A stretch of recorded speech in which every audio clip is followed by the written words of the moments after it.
Shalom, selamat pagi saudaraku. Renungan 6 Mei 2024 dengan tema Pasti Diberkati. Orang yang setia pasti diberkati Tuhan, saudaraku.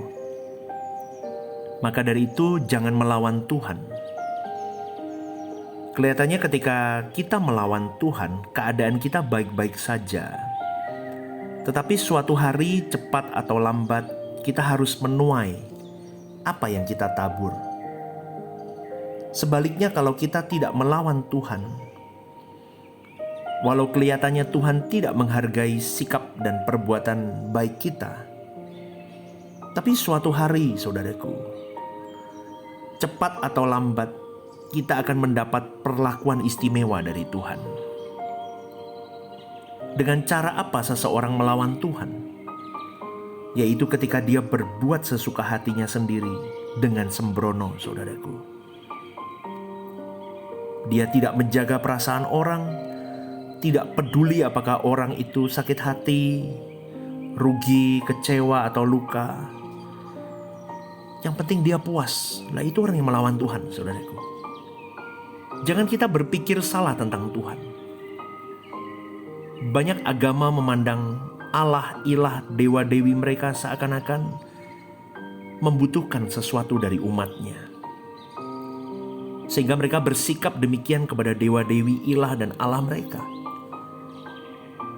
Umat dituntut untuk mengadakan seremonial, sesajen, ritual, dan masih banyak lagi lainnya. Pemikiran orang beragama seperti ini tidak boleh ada di dalam pikiran kita. Sehingga kita bersikap demikian kepada Allah kita.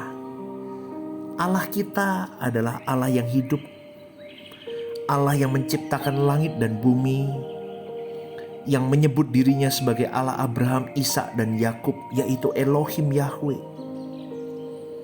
Allah tidak membutuhkan apa-apa dari diri kita, saudaraku. Dia memiliki segala kekayaan. Tidak perlu sajen, tidak perlu sesuatu atau apapun sehingga Allah menuntut kita. Tidak, saudaraku. Dia Allah yang juga menjadi Bapa kita. Allah hanya ingin kita berkeadaan baik-baik. Itu saja. Tetapi kita tidak bisa berkeadaan baik-baik kalau kita tidak hidup menurut tatanan Tuhan. Jadi kalau kita tidak hidup di dalam tatanannya, itu sama artinya dengan kita melawan Dia. Maka kita akan celaka, saudaraku.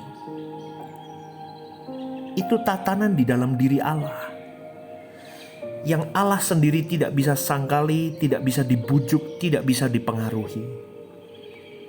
Allah itu kokoh, saudaraku. Tidak bisa berubah dulu, sekarang, sampai selama-lamanya. Perhatikan bagaimana umat perjanjian lama berhubungan dengan Tuhan. Orang yang tidak melawan Tuhan, keadaannya pasti baik-baik. Walaupun memang kadang-kadang harus mengalami masa-masa susah terlebih dahulu. Namun itu sementara. Abraham tidak punya anak, namun akhirnya punya. Hidupnya tidak pernah kekurangan, tidak dipermalukan. Sampai masyarakat Kanaan memanggil Abraham dengan sebutan Tuan. Kalau di zaman itu seperti seorang bangsawan, saudaraku. Walaupun ia bukan raja, bukan seorang yang memiliki kekuasaan, dia hanya seorang pengembara, saudaraku. Tetapi orang hormat kepada dia. Dan Abraham terlindungi. Ketika istrinya mau diambil Firaun, Tuhan hajar Firaun dan negerinya. Mengerikan, saudaraku, betapa luar biasanya orang kalau dicintai Tuhan. Kita lihat lagi Yusuf dari muda adalah seorang yang taat. Sementara waktu dia menderita, masuk sumur, jadi budak, difitnah, masuk penjara. Tetapi kemudian dia menjadi kaisar kedua. Namun bukan berarti kita juga pasti menjadi kaya secara materi. Bukan berarti kita pasti terhormat di mata manusia. Tidak selalu begitu, saudaraku. Tetapi tolong dengarkan ini baik-baik. Orang yang benar-benar mengerti tatanan Tuhan,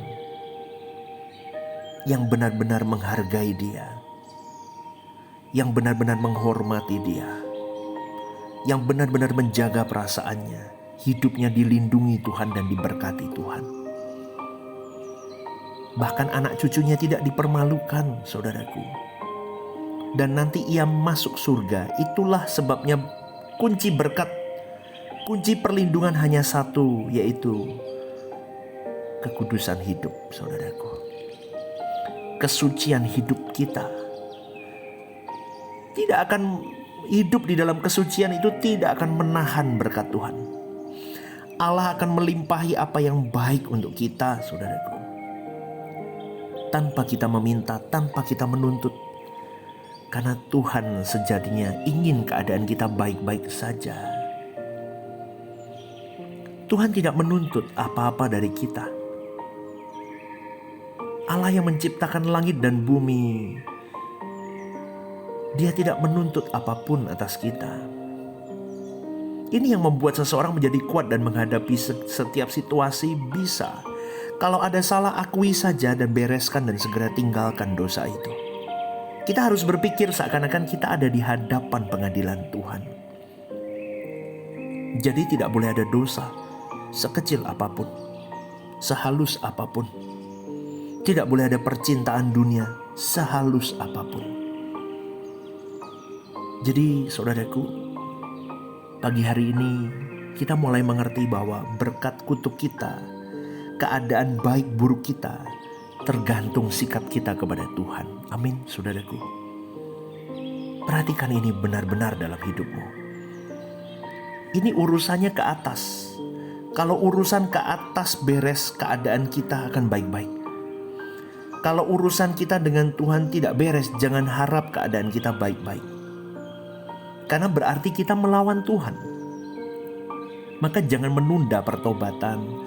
Jangan menunda untuk hidup suci. Kalau penundaan-penundaan itu berlangsung terus, percayalah saudaraku, kita akan membatalkan suatu hari nanti untuk hidup benar di hadapan Allah. Batal hidup suci berarti tidak pernah mengenyam hidup suci. Jangan sampai kita tidak punya kemampuan melawan dosa kita, sehingga kita terus terikat dengan dosa itu. Kenapa? Karena kita tidak punya waktu bertemu Tuhan kalau kita masih di dalam kodrat dosa yang membelenggu hidup kita. Hanya dengan bertemu dengan Tuhan kita kuat, saudaraku. Betul. Sampai di titik ini saya berkata dalam diri saya, benar ya. Tanpa Tuhan aku pasti hancur sudah. Aku bisa bertahan sampai hari ini karena aku bertemu dengan Tuhan yang hidup itu. Kau harus mengalami Tuhan, saudaraku. Itu lebih dari engkau menemukan harta dunia, harta karun apapun. Karena itu harta karun yang dicari oleh bangsa-bangsa dan mereka tidak menemukannya. Kalau kita tidak sampai di titik itu, tidak ekstrim, kita tidak mampu karena daging kita ini kuat sekali, saudaraku. Maka kita harus berjuang melemahkan daging kita, mematikan daging kita. Keintiman dengan Tuhan dalam doa, di dalam keteduhan, tenang kau berada di kamar doamu. Di dalam setiap hembusan nafas yang kau hirup dan kau hembuskan, kau bisa merasakan bahwa Tuhan ada bersama denganmu. Kau bisa merasakan, saudaraku, sampai di titik kau bisa berkata, indah ya punya waktu bersama dengan Tuhan. Di situ kekuatanku ada. Di situ penghiburanku ada. Saudaraku, maka kalau kau sedang menghadapi tantangan-tantangan berat ya hari ini, rahasianya satu, saudaraku. Lawan dengan kesucian.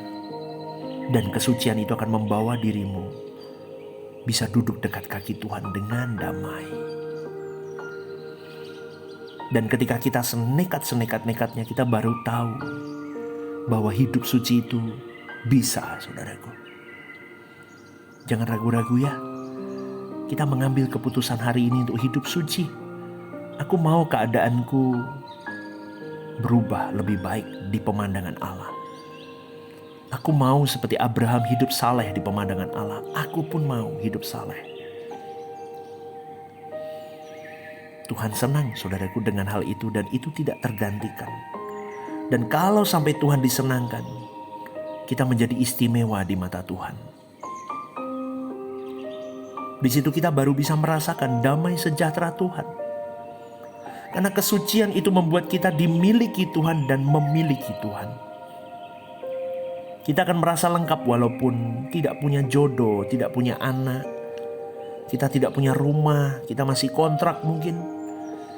Kita tidak punya harta berlimpah. Cukup bersama Tuhan itu. Ketika kita tenggelam di dalam Tuhan, maka kita baru tahu arti kata Tuhan cukup bagiku. Benar saudaraku, ini tidak gampang, tapi ini resep hidup bahagia.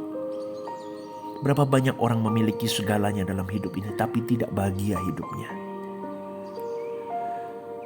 Betul gak saudaraku? Saya dulu mengalami itu. Saya memiliki semuanya, tetapi saya tidak bahagia.